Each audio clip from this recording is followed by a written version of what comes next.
师插管被形容成敢死队，因为北部医院医师插管过程不幸感染武汉肺炎，却被前卫生署长杨志良炮轰，自己如果是院长就要开除医师。这句话引发众怒，杨志良被反呛，他才是砍健保的凶手。插管的费用，其实像健保申请的费用还比不上一个通马桶的，因为我们知道现在通马桶随便也要1、2千块，所以这件事情，尤其他现在又再度在他们的伤口上撒盐。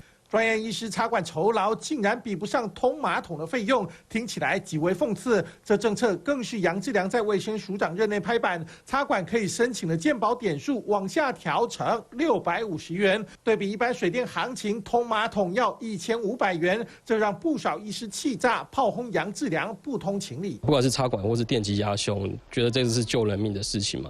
那基本上点数都很低啊。都不到1000啦。我们要知道，这个插管的过程其实会有遇到非常多的突发状况，而且这个状况通常是很危急的。